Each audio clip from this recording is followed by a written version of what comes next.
ప్రభు పేరిట ప్రియులకు నా హృదయపూర్వకమైన శుభాలు వందనాలు తెలియజేస్తూ ఉన్నానండి. దేవుడు మనల్ని ప్రేమించి ఇచ్చినటువంటి ఈ 17వ తారీఖు దినాన్ని బట్టి మన పరమందున్న తండ్రికి స్తోత్రము కలుగును గాక. ప్రభునందు ప్రియులారా, దినములు చెడ్డవి గనుక సమయమును పోనివ్వకండి.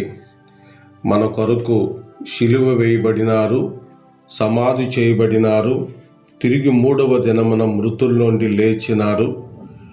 ఇప్పుడు తండ్రి కుడిపార్శ్వమున కూర్చుండి మన కొరకు విజ్ఞాపనము చేస్తున్న యేసుక్రీస్తు వారు త్వరగా మన కొరకు రాబోతూ ఉన్నారు. రాకడ గురుతులు నెరవేరుతున్నవి కాబట్టి సమయమును పోనివద్దు, సద్వినియోగం చేసుకొనొచ్చు. అజ్ఞానుల వలె గాక జ్ఞానుల వలె నడుచుకొని పోదాము. విశ్వాసము కలిగి ఉన్న మనకు ఆశా నిగ్రహాన్ని జోడించండి. ఆశా నిగ్రహాన్ని కలిగి ఉన్న మనము సమస్త విధములైన కృపలో వర్ధిల్లేలాగా చూసుకోండి. మీరు 2వ పేతురు పత్రిక 1వ అధ్యాయాన్ని చదవండి. మీరు నిష్ఫలులు కాకుండా, త్రొట్టిల్లకుండా అక్కడ కృప వెంబడి కృపను మీరు పొందుకోవటానికి పరిశుద్ధాత్మ దేవుడు అక్కడ రాయించి ఉంచినాడు. ఆ భాగాలు మీరు చదవాలని ప్రభు పేరిట మీకు నేను మనవి చేస్తూ, ఈరోజు 2వ కొరింథీయులకు రాసిన పత్రిక 9వ అధ్యాయము 8వ వచనం, దేవుడు మీ ఎడల సమస్త విధములైన కృపను విస్తరింప చేయగలడు. ఈ వాగ్దానమును బట్టి పరలోకపు తండ్రికి మహిమ కలుగును గాక. ఈ వచన భాగాన్ని పూర్తిగా మనం చదువుదాం.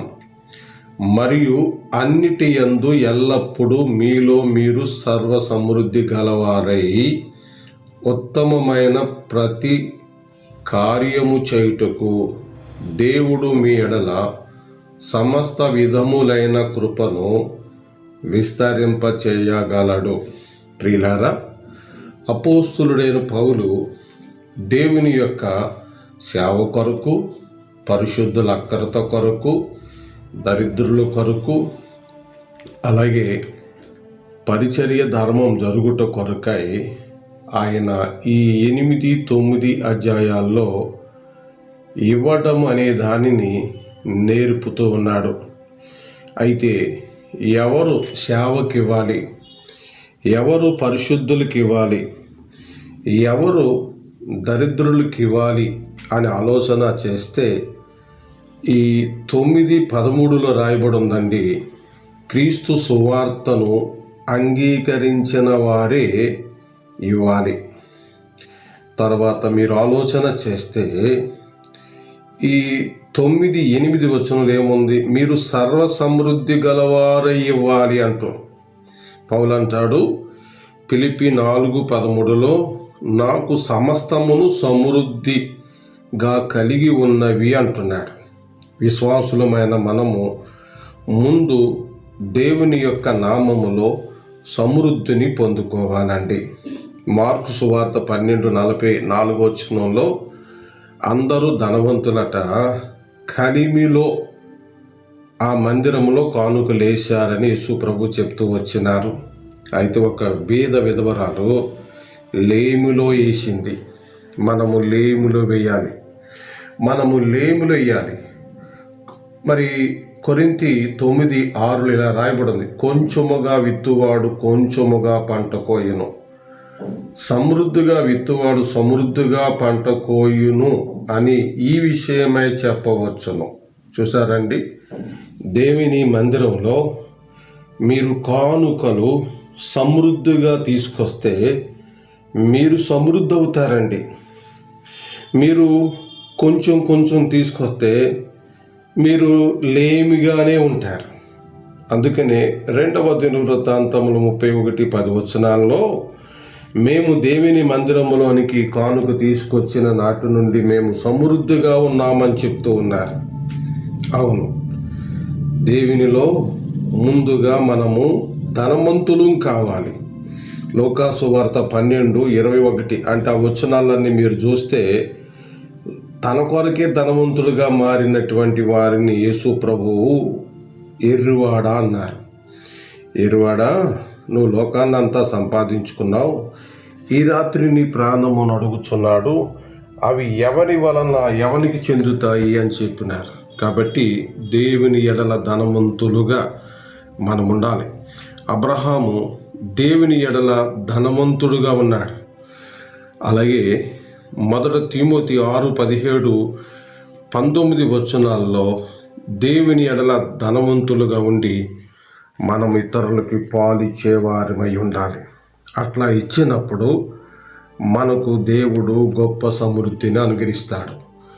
2 కొరింథీ 9:8-9 వచనాలు చదువుతున్నాను. మరియు అన్నిటి యందు ఎల్లప్పుడూ మీలో మీరు సర్వ సమృద్ధి గలవారై, ముందు మనం తృప్తిగా ఉండాలండి. అలా తృప్తిగా ఉండుటకు దేవుని సంఘంలో త్యాగపూరితమైన కానుకలను సమర్పిస్తూ ఆ తర్వాత బయట జరిగే సువార్త పనికి, పెద్ద పెద్ద మీటింగ్లకి ఇవ్వగలిగిన సామర్థ్యతలోనికి నువ్వు వెళ్ళాలి. ముందు నువ్వు సమృద్ధి అవ్వాలి. నువ్వు సమృద్ధి అయ్యి కొలది దేవుని సంఘములో కానుక ఇచ్చి దేవుని నువ్వు ఘనపరుస్తూ ఉన్నప్పుడు దేవుడు నీ ఎడల గొప్ప కార్యాలే చేస్తాడని ఇందులో చూస్తూ ఉన్నాం. కాబట్టి 9వ వచనములో ఇందు విషయమే అతడు వెదజల్లి దరిద్రులకిచ్చెను, అతని నీతి నిరంతరము నిలుచునని వ్రాయబడి ఉన్నదని కీర్తన గ్రంథంలో రాయబడిన మాటను పౌలు గారు ఇక్కడ తీసుకుని మాట్లాడుతూ ఉన్నారు. ప్రియ సహోదరుడా, నీవు సమర్పించుకున్నావా? ప్రియ సహోదరి, నీ యొక్క సమర్పణ బలవంతమైనది కాకుండా శేక్షపూర్వకమైనదై ఉండాలి. దేవుడు అప్పుడు నిన్ను విడిచిపెట్టడు. నీతిమంతులు బిడ్డలు భిక్షమిత్తు కొనరని సామెతల గ్రంథంలో ఉంది కదా. కాబట్టి గొప్ప ఆదరణ, గొప్ప కృప నీకు ఇచ్చే దేవుడై ఉన్నాడు. ఈ వాగ్దానమును దేవుడు మీ ఎడల నెరవేర్చును గాక. ఆయన సర్వ విధములైన కృపను మీ ఎడల విస్తరింపచేయును గాక. ఆమేన్. ప్రార్థన. ప్రేమ నమ్మకమైన తండ్రి, ఈరోజు ఈ వాక్యం విన్న నీ బిడ్డల జీవితంలో గొప్ప కార్యం చేయండి. వీరిని తలగా చేయండి. పలు విధములైన ఆశీర్వాదాలతో నింపండి. వీరి కుటుంబ అవసరతలు తీర్చబడి నీ పరిచర్యకు గొప్ప నిధులు ఇచ్చేవారుగా, అలాగా బర్నబాలాగా, అలాగే ఇంకా చాలామంది భక్తులు ఇచ్చినట్లుగా వీరిచ్చి నీ నామాన్ని ఘనపరచుటకు సామర్థ్యత అనుగ్రహించమని ప్రభువును రక్షకుడైన క్రీస్తు యేసు ఘననామములో ఈ ప్రార్థన అడుగుచున్నాము తండ్రి. ఆమేన్. మన తండ్రి అయిన దేవుని యొక్క దయ, ప్రభువైన యేసుక్రీస్తు కృప ఇప్పుడు మరెల్లప్పుడు సదాకాలము తోడయుండి నడిపించును గాక. ఆమేన్. అందరికీ వందనాలండి.